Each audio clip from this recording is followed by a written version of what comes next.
Welcome to TVBS Meeting Room, where we tackle global issues with a view from Taiwan. I'm your host, Wenqi Yu.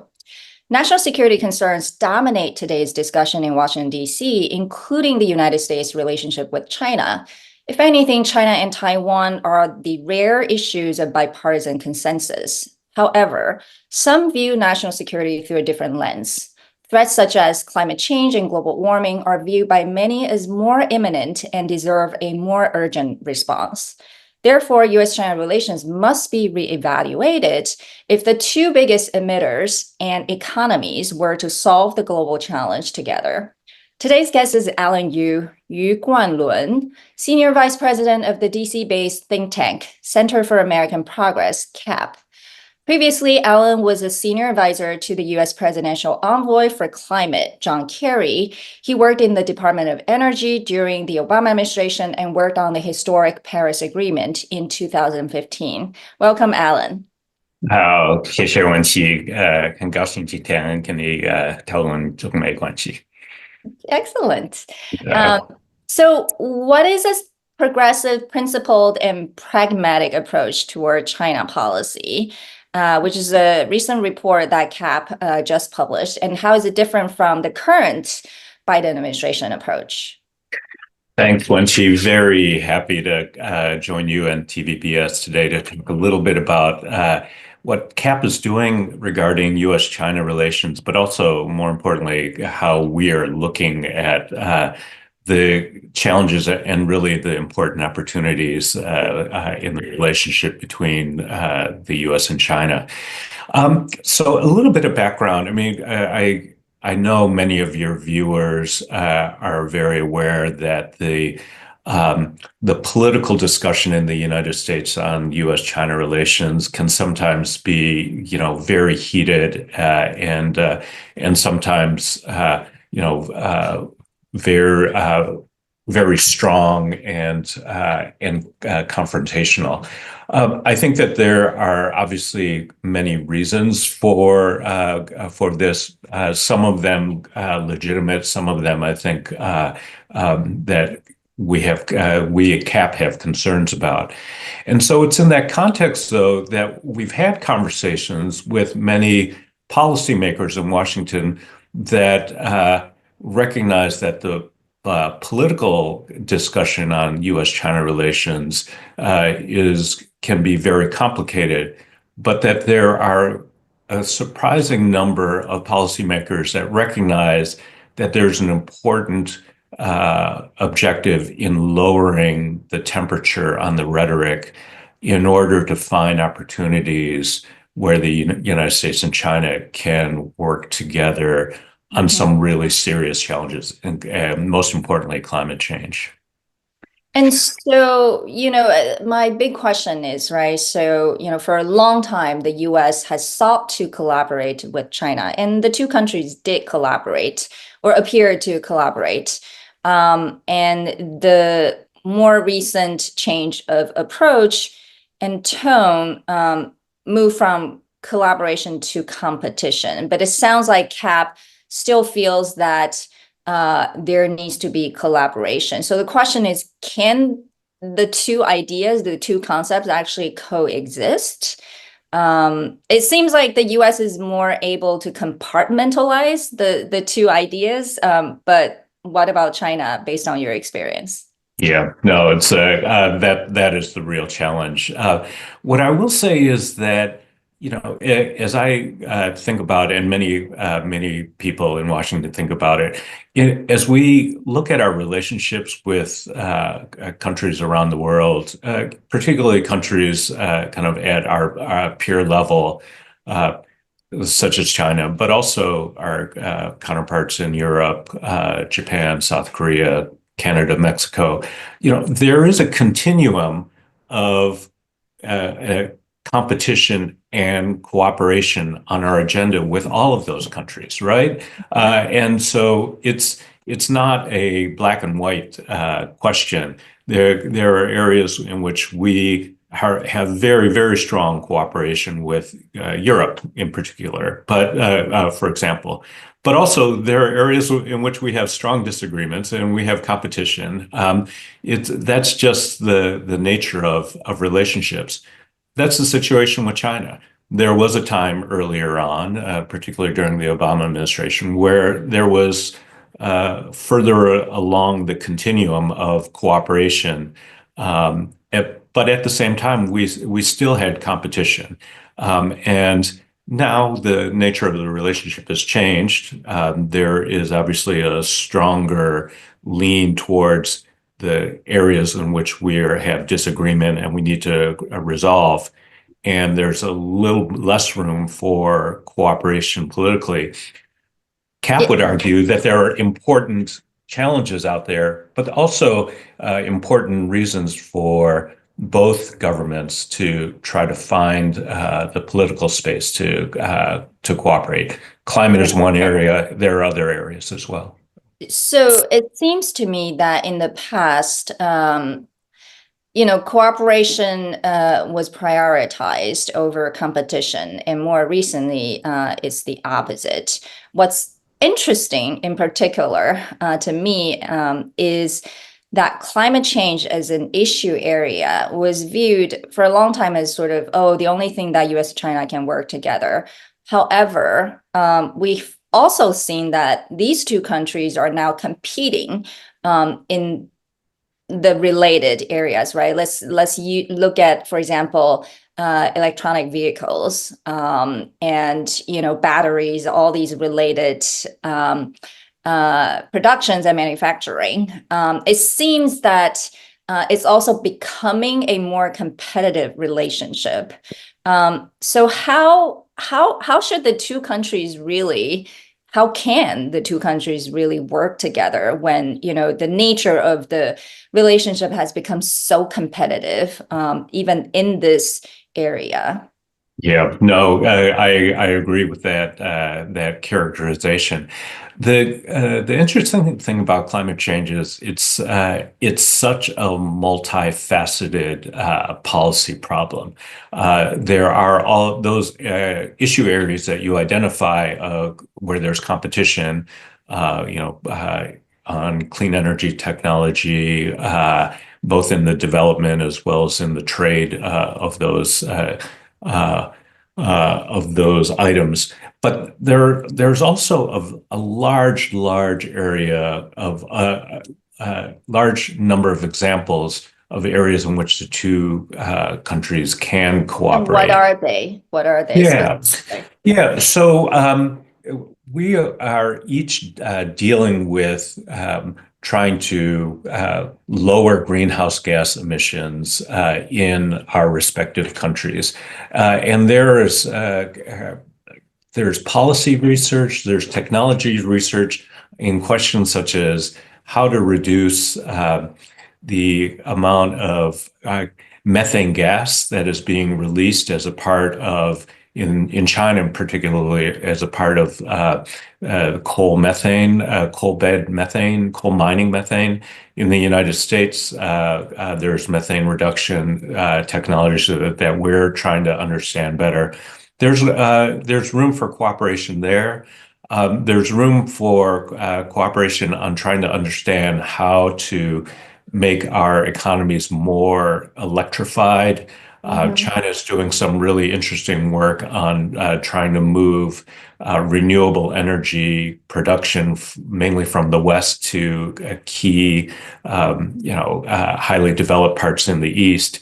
The United States has a lot of clean energy production, particularly in the center of the country, trying to move that to, big energy consuming parts on the West Coast and East Coast. Those are challenges that we both are trying to figure out, and there are a lot of opportunities for increasing that kind of technical discussion and cooperation as a couple of examples. So one would think that for those technical areas and innovation, which the two countries, clearly are leading the world, that there shouldn't be concerns about national security. But even thinking about batteries, right, or EVs. In today's conversation, it's also become a national security conversation. Do you think, I mean, it'll be expanded to include all these things that you just mentioned, since they all have some kind of technology relevance. And because of that, it just seems that Washington, D.C., a lot of people have moved in that direction, trying to, make it very competitive in that sense.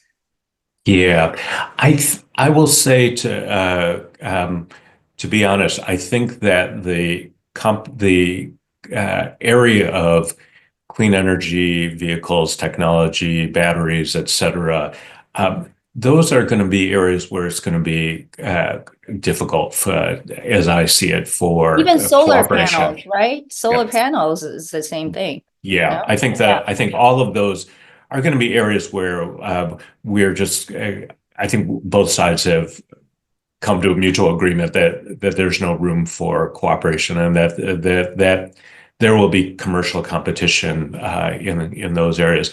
But again, I would argue that doesn't mean that closes off areas for other areas of cooperation.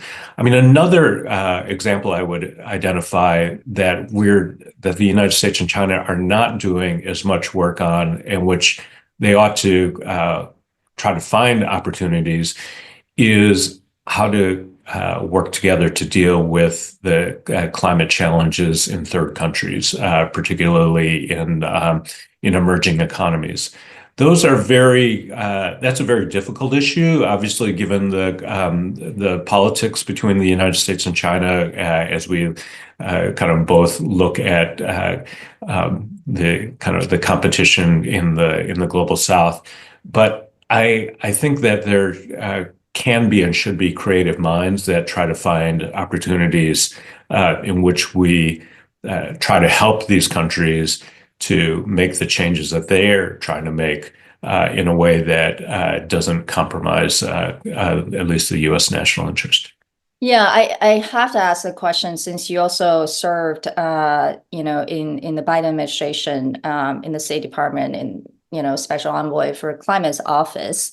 What was it like when it seems that our diplomacy with China, or relationship with China, was so difficult, while the objective of your office was to seek cooperation?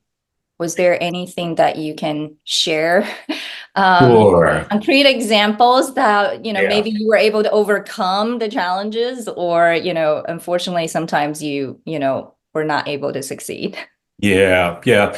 I will be honest. It was a challenging time, but nevertheless, I think that was there were examples there in which individual leaders can make a difference. As everybody well remembers, those first couple of years of the Biden administration, there were a lot of tensions in the U.S.-China relationship. But those tensions continue. I think that they're at a lower level. But at that time, the President Biden, recognized that there was an important imperative of keeping the U.S.-China engagement on climate going. And so that gave Secretary Kerry, I think, the instruction and the guidance to work with his counterpart, Xie Jinping, to keep the conversation going and to keep the discussion about how each country was going to continue to do what it needed to do domestically. And there were conversations about trying to keep up the cooperation dialogue. Those were more difficult, but at least there were continued conversations about what we expected of each other on domestic action. Yeah. And I think that, sort of a rare area of collaboration was also due to John Kerry's personal relationship with Xie Jinping over the years, right? And obviously both have retired. So now it's a new leadership on both sides. And with the change of administration, it's it's really hard to say if this will continue. Are you optimistic about that? Yeah, what I would say is this. I think that you can't replace the national government to national government engagement on climate. That's a critical channel, and I would say that subsequent to Secretary Kerry's retirement, John Podesta, who's the White House International Policy Climate Advisor, I think has continued that engagement with China quite well. He's had a long history of China climate engagement. So that transition, I think, was actually quite smooth. What I would say is that going forward, we'll obviously see what happens in the election. What I will say is that regardless of the election outcome, there are a number of strong U.S.-China channels on climate change that are going to continue regardless. I think the most obvious one is the strong engagement that the state of California has had with both the national government in China, but also with at the provincial level.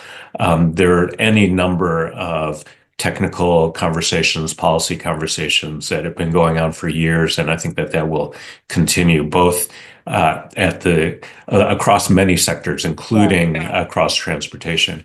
And then there are private sector involvement, a lot of non-governmental organizations and think tanks that have strong discussions that I think will continue to go regardless of what happens at the election. I imagine that those are continuing and will only increase. Well, what are some of the other global priorities for the more progressive side of the political groups? We know that COP29, which is an annual UN meeting on climate change, is coming up. And are you aware of sort of, what are going to be discussed and what might be coming out as outcomes? Yeah. So it's a good question, Wenqi. So for those in the audience who don't follow this as closely, every year there's a meeting of climate change policy officials from around the world. This year in mid-November, this year's meeting will be in Baku, Azerbaijan. Each year, there's usually a theme and or a priority issue, and the top priority issue for this year will be the question about financing for climate action. How, in particular, there's a focus on what developed countries will do in support of, in particular, the needs for climate action in developing countries. One of the key questions will be not only the responsibility that the major economies have, but also the contributions or commitments that countries like China ought to make, given notwithstanding China's characterization as a developing country, and obviously has great financial resources to contribute to this important global challenge. And so that will be one of the big topics, and it's obviously a priority for the United States to make sure that China increases its contribution, not simply through the channels that it controls, but also as a part of the global architecture that's dealing with climate change. I'm actually very curious if there is a change of administration to a different party after the election. Do you think Trump administration will continue to participate in COP? Yeah, it's a good question. We've seen some of the statements coming out of the campaign. What I will say is, and it's hard to forecast what that would look like. But what I will say is, when President Trump was in office, He obviously withdrew the United States from the Paris Agreement, but he continued to have the government participate in the UN climate process.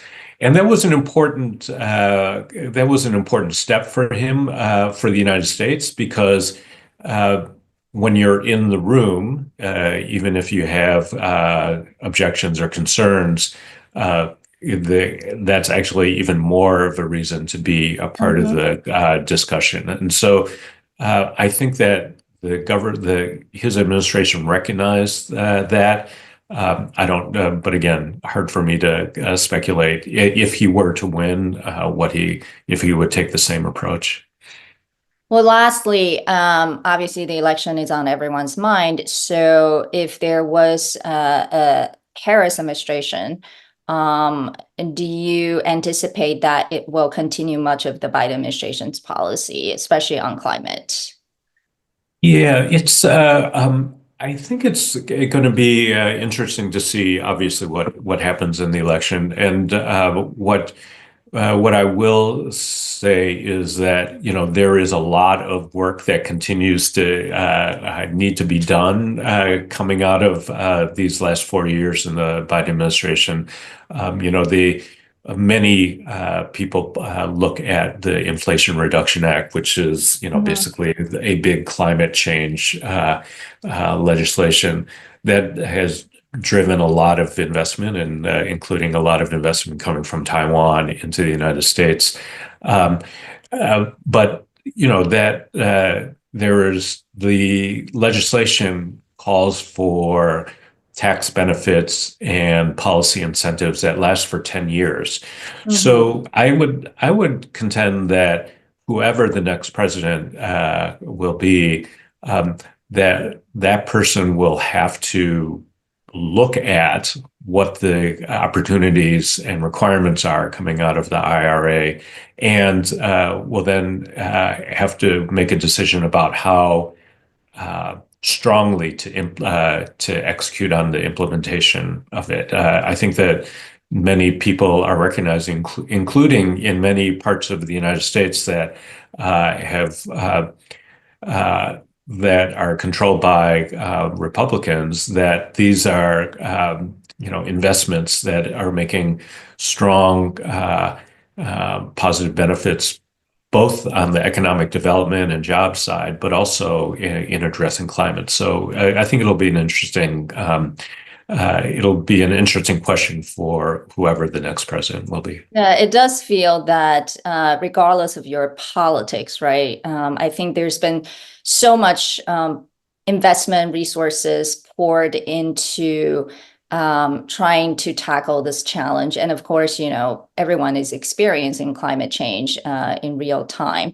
And so it would be very hard to discontinue a lot of the efforts on a systematic level. So with that, I want to thank you for joining us today to help us understand a different perspective on US-China relationship, with a view of some of the global challenges that are very, very urgent, obviously, including facing the world, including Taiwan. So thank you, Alan. We hope to have you back. Take care. Thank you, Wenqi.